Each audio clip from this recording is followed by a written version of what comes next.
Welcome back. You're still watching Inside Politics on KTN News.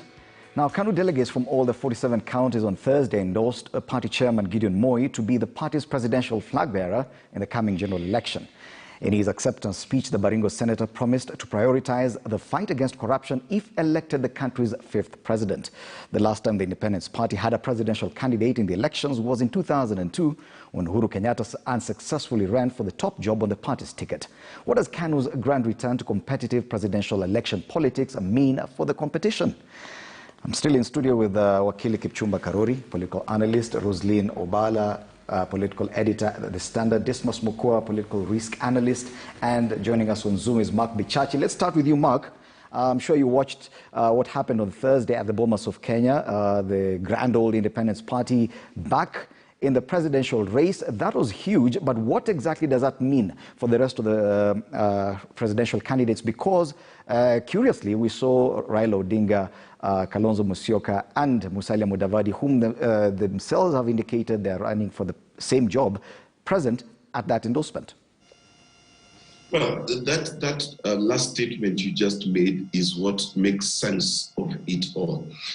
Gideon Mois, first and foremost, we must place him within the geography of Kenyan politics. He's a politician coming out of William Ruto's backyard with a strong presence in Baringo, Pokot area, and is the only person within the greater Rift community who can hold a candle against William Ruto. And therefore his strategic importance, both in the region and to also the other candidates, whether it be Raila Odinga or his fellow politicians within the One Kenya Alliance, his strategic importance to them cannot be understated, because he is the one who will be able to begin to cause a bit of jitters, a bit of tumbo joto, as we'd say in Swahili, within the rift against the candidature of William Ruto. Number two, let's not forget that Kanu is a highly recognizable brand. It has a history and it has a network. And if he is able to reinvigorate that network, then Kanu could be a force to contend with. But thirdly, the configuration of the four presidential candidates there, it tells you that this is going to be a negotiation. So each one of them, I bet you before February next year, will declare their presidency. But by the time we come to filing documents at the IEBC, there'll be a pact that has been made. But that said, we must also ask ourselves of what is the coalition of the people. The coalition of the people, the correct order is that the people should give money to the politician so that the politician can run. This is how it works in the United States. And this is how you ensure that you keep your politician in your debt, and how you ensure even if you gave him $10, as many people gave Barack Obama, he will achieve his manifesto for you. This Kenyan, and I dare say Tanga approach, where it is handouts that forms a coalition, is backward. That is not where we want to go. The people of Ghana chased away politicians who tried to give them handouts. Okay. We must copy and emulate the examples set by the billionaires the other day. Okay, those of us who are thousandaires, hundredaires, needs to put our money together and support our candidates. Yes, we'll talk about coalitions in a short while, but back to Gideon Mois' candidature for president. There's something that Mark mentioned that it will definitely cause jitters. If at all there's any region where this could cause some jitters, it's probably the Rift Valley. Do you think that it is actually of consequence, the fact that Kanu, as a party, which was strongest in the Rift Valley and has grassroots support probably more than any other party in as far as Kenya's history is concerned, that yes, him being endorsed for president will definitely cause some jitters in the Rift Valley and by extension to the deputy president? Fred, there is no wonder in watching boiling water. There is nothing, there is no discovery. It has already been done. Whereas Kenya is a republican democracy. We allow anybody and everybody who feels and believes that they have capacity to vie for president to do so. But at a personal level, it was nostalgic seeing Kanu coming back to the scene. You know, chama cha baba na mama, Kanu tawala miaka mia. Don't you think that's the same feeling that many other people I'm got? saying it was nostalgic. And that could have an effect? And it was one of those feel-good moments to see Kanu have a candidate. But now, when the moment the nostalgia ends, the reality sets in. And the reality is, as I've told you, boiling water. We were just watching boiling water. The speech and the whole thing, there was an anticlimax somewhere because the messaging and everything, you couldn't feel the oomph. If you want to know if that is a presidential candidate who will threaten us, remember when Raila spoke in 2007 in Kasarani after being declared the ODM presidential candidate, you could feel the oomph. Remember when Uhuru Kenyatta spoke after the URP-TNA merger and when he was made the candidate of that coalition, you could feel. And what everybody is doing, and Fred Ndumuli is allowed to, is that for you to come to the negotiating table and claim a stake, and Gideon Moi will get a space in the negotiating table, not because of the crowds, not because of the numbers, but because of what the bank says somewhere. He comes to the table as he's an equal to many because he has what others don't. Okay. Two, there is something also that he brings on board which most presidential candidates lack. He has a very interesting personality.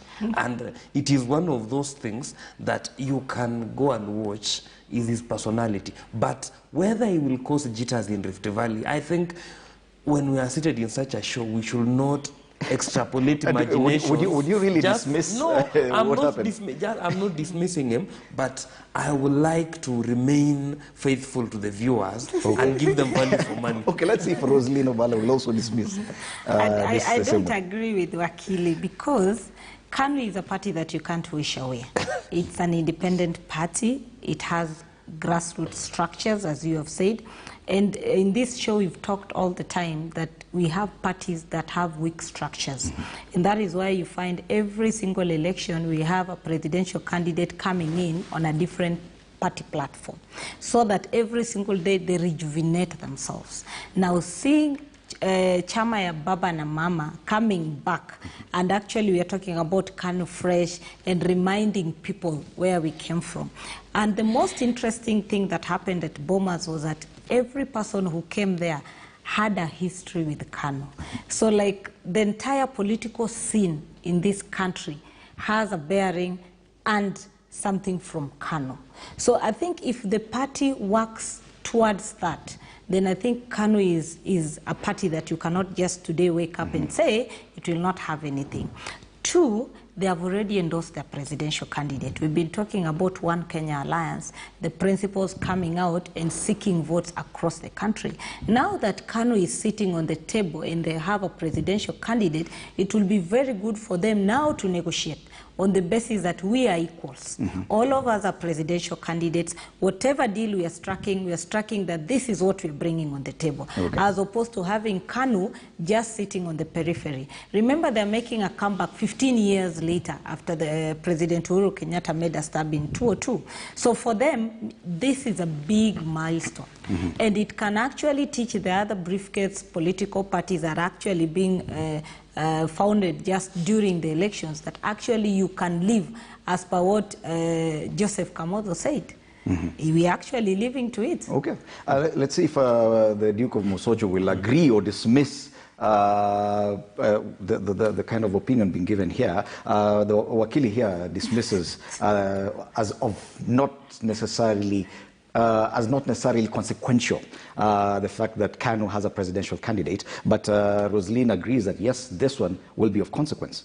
I'll begin where Kipchumba Karori left, that we need to remain faithful to our followers or audience, but not necessarily UDA followers or audience. Because if you look at Kenya's political history, the fact that Uhuru Muigai Kenyatta and William Samoei Ruto ran in an election and won under a very sophisticated cloud, a huge problem around ICC. They won and they became president. It therefore means that Kenyans can vote for anybody. And you can expect political miracles to come. So political miracles in Kenya, 10 months to an election, can happen. So anybody who sits here and says that the candidature of Gideon Moi is a waste of time is probably running on a particular script. Because for you to cause an upset in the political space in Kenya, you need three things. You need a bank balance. We understand Gideon Moi doesn't have a challenge with the bank balance. You need a strategy. We understand Gideon Moi doesn't have a problem with the strategy. If he has no capacity of developing the strategy, his resources can give him a good strategy. Then number three, you need tribal numbers. Now the tribal numbers, that is where the complication comes in. Now, if you go to Western Kenya, the reason why Raila Odinga has been having sleepless nights is because of Moses Wetangula and Musalia Mudavadi have said, wait a minute, Western province is under key and lock. That's why he's getting Oparanya to come on board and tell those people that, wait a minute, if Musalia and Wetangula are not playing ball with me, I've got Oparanya. Now, for the longest time, URP, or rather Rift Valley, has been under key and lock. If you look at the people who visit Karen, you don't see a delegation coming from Nandi, from Sugoi, from Bomet. No, all the delegations are coming from Central Kenya, and a few from Kisii, a few from Coast, a few from Ukambani. Now, if Gideon Moi decides to go to Rift Valley and starts using his resources, strategy to get the numbers, then it means that instead of William Samoei Ruto focusing his strengths elsewhere, he'll have to go back to Rift Valley to secure his bedrock. So in my view, it would be very naive to dismiss anybody who has resources. But again, if you're in the political space, it's probably a best practice to dismiss your competition and say they're a waste of time. Because you see your UDA or Tanga Tanga followers have got a specific expectation. That's even the reason why they've been dismissing Mount Kenya Foundation. When Mount Kenya Foundation was supporting Uhuru and Ruto, at that time they said these are angels, Hail Mary. But when they take a different turn, they say, wait a minute, these guys, do we know them? Okay. Now there's something else, and this takes us to the next conversation that we are going to have, because this past week something happened that may have escaped the attention of many, and that's the fact that the Register of Political Parties finally issued the official notification of the dissolution of the NASA coalition, the National Super Alliance Coalition. But you mentioned the fact that going forward, with all these candidates declaring their interest in the presidency, that this is just a way of getting a seat at the negotiating table. In simple terms, it means that people will be negotiating towards forming coalitions. But NASA was one of those coalitions, one of the biggest, probably most powerful coalitions we've seen in the recent past. But the conduct within that coalition is what led to its demise. Curiously, we saw when Kanu was having its NDC that the same individuals who were in NASA were on the same stage, dancing and holding hands. Yet the coalition is basically done, but they are looking at forming a new coalition. Do you think there are lessons to be learned in how NASA affairs were conducted as we go forward, probably OCA coalition or any other coalition to be formed? You know, Fred, I think I'll go back to where this much left it. At times, it is very difficult to beat what we call motivated reasoning. When we sit here to say politics as is. We don't sit here to sugarcoat issues. And just before I answer your question, if you are to take Gideon Moi seriously, you can't take Gideon Moi seriously in the absence of Raila Odinga and those formations. Let us call a spade a spade. So he definitely has to be or needs to be as part of a coalition? Yes, he has to be part of a coalition. Yes. He might be miraculous as he want to call it, but without a formation or being in those things. First of all, we have to concede one thing, that the political direction of this country going to 2022 is held by two men. Raila Odinga and William Ruto. That is where we begin, to be honest to our viewers. Secondly, without a tosher from the two, Gideon Moi is a nobody. Let us call a spade a spade. He might have money truckloads, but when you read the Constitution, there is nowhere where IBC has listed bank balance as one of the requirements. Back to your question. Yes. When we talk about the issue of NASA and all these other things, I think we have to agree that we are dealing with politicians. And why they renew the forest without changing the monkeys is to allow Kenyans to have a breath of new life and to just come up with new lies. Because, for example, what will a constructive mind take of people saying we have dissolved NASA and the same principles You saw them in Mombasa with the president. You saw them in Bomas of Kenya, clapping, laughing around together. What will be the motivation behind that? The motivation simply is, let us run away from the obligations we created in NASA to now a new forest where we can have new obligations. Are we getting each other? So what is happening here? And again, without looking dismissive to other NASA principles, why they have to come back with all manner of things is because of Raila Odinga. There is one person there you can't dismiss, is Raila Odinga. He has been around, he has accumulated political capital. So whereas Oka might want to go their way, but it is very difficult to go without Raila Odinga, because without Raila Odinga, most of whatever they are, look at even the latest credible. Yet he has been accused as being the problem in NASA, that ODM's conduct within the coalition is what led to its demise. But Fred Ndumuli, look at what Sifuna said yesterday. He said Raila Odinga can climb Mount Kenya because he has done away with some luggage that he had.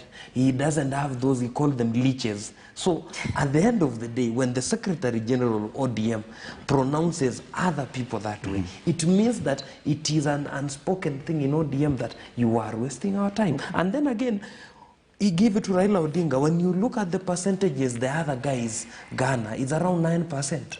While Raila Odinga is around 37. Okay, but we're looking at a situation where we seem to agree that all these individuals will be part of some formation going forward. It's okay that we cannot talk of a perfect coalition, but from NASA to a different name, whether Oka or something else, will not have resolved any issue.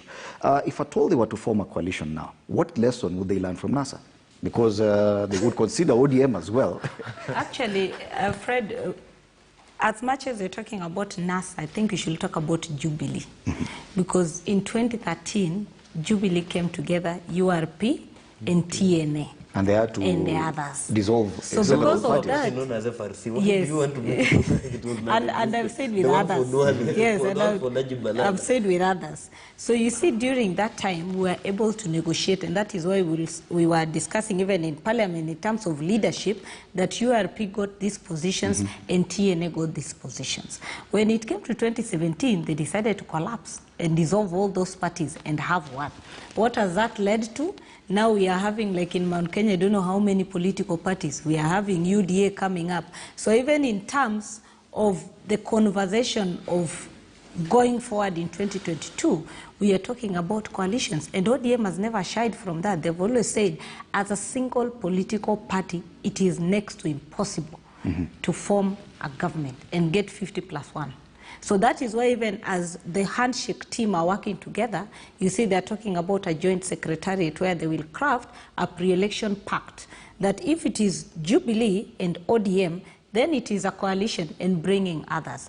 On the other hand, we also now seeing Oka talking about coming on the table as equal partners. And they have not shied away from saying, we want to work with Raila, but let Raila come as an equal partner, not coming on board as the elder brother that he has been. Because when they were in NASA, they kept on saying, ODM is a bigger brother that is not playing like the bigger brother.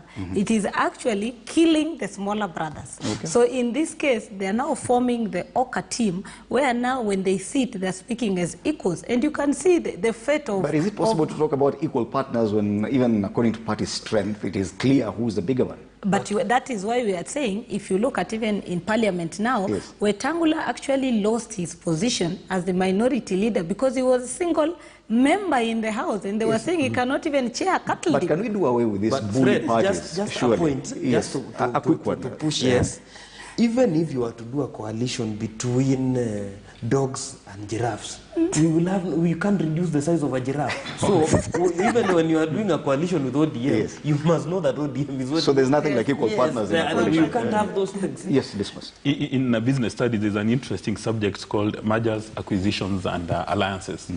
And it's erroneous to assume that, say, even if you're having a merger, that you will have two equal partners. You can never, ever have two equal partners.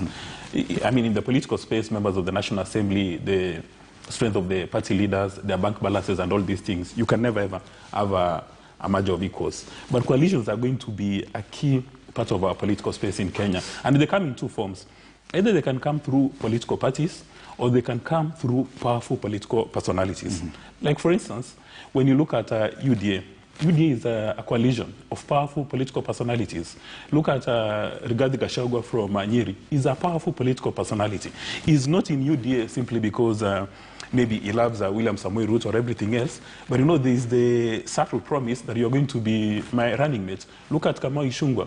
At the National Assembly, he tells his mates, look, this is the Minister of Finance you are looking at. So people come with very, very powerful personalities and you form coalitions. But your question, which is very germane, is what reasons do we take on from the collapse of these coalitions? In my view, these people, when they went for conversations and sat in a round table, they assumed that everybody is a gentleman, and they assumed that all the daggers are on the table. But later on, they discovered there was lack of trust. And will that ever change? Yeah, it will never ever change. So because we should not expect a perfect coalition in as much as the politicians themselves are demanding for that. We would only have perfect coalitions if the coalitions were being made by political parties that are not anchored on powerful political personalities. Yeah. But if coalitions are anchored on political personalities, I mean, one day in the morning, Rigathi Gachagua will say, I don't like the way the DP is smelling at me, and take a walk, and it will collapse. I want Bichachi also to have a stab at this. Mark, is there anything like a perfect coalition? And should we expect anything like that? First and foremost, let me correct something. There is no such thing as a coalition of losers. The moment NASA lost the elections in 2017, the only reason they were held together is called the Political Parties Fund and the various positions within Parliament. If Jubilee had lost, the coalition would have fallen apart. I think that is one of the ways that our politicians lie to themselves. But let us underscore that of the top 5 political parties in this country, all of them, except UDA, have a special arrangement with Jubilee. UDA has one on paper, but practically it serves as the strongest opposition to the president. But Kanu has an agreement with Jubilee, as does ANC, as does Wiper, and ODM and Jubilee have been fronted to be bedfellows for the last 3-4 years. So the coalition that is NASA might be dead. But let us also do service to our countrymen and remind them that all of these parties, and the reason why they're dancing together, is because of Jubilee and the coalition they have there. The question then must be, UDA in its non-coalition stance, in stance to not have any coalitions, how many Moses couriers will they hemorrhage before the next election? That should be their biggest concern. And finally, there's no such thing as a perfect coalition. But I can tell you for free, a coalition will take power perfectly much easier than a party that wants to stand alone. That's free advice for UDA. I will not even invoice them. So what you gentlemen and lady are saying is that yes, we should expect coalitions, but yes, we should also expect the same coalitions to split up immediately after the elections, as we've seen before, because every time we have a coalition, a few months after winning or after losing an election, that union breaks. Even if it's not a coalition, even if it's just a party like Jubilee, Jubilee disintegrated as soon as they won the election. Yes. Okay. Well, time now for another break. Also, the other thing, very briefly, as we go on a break. Our political parties and everything around politics is made on short-term SPV, special purpose vehicle kind of arrangement. So would you say the same for UDA? We meet with the Roslyn Obala. It's a political party in Kenya. So immediately after the election, everything. It is a political party in Kenya. We have not ingrained in our national DNA the politics of ideology. I am not yet to come across a political party that addresses the issues of taxation. It is what they have agreed, all of them now, is they are discussing models of economy. There is the one for Raila, the one for making Kenya China in Africa. There is the one for UDA for bottom up. There is the one for Mudavadi for pesa mfukoni. There is one that I am reading about in Makueni known as Utu. I am yet to understand how Utu economy comes, but it is an interesting thing. But again, the other thing, Fred, we shouldn't punish this nation so much. Look at America. over 260 years independence, but they still grapple with their political parties. We are growing, we will get there. Okay. We can't compare ourselves 50, 60 years with a 260-something democracy. So but it is a growth. CCM here and ANC in South But, Africa. but I think the example that Kipchumba we is need to giving go on a break now. is an excuse for bad manners.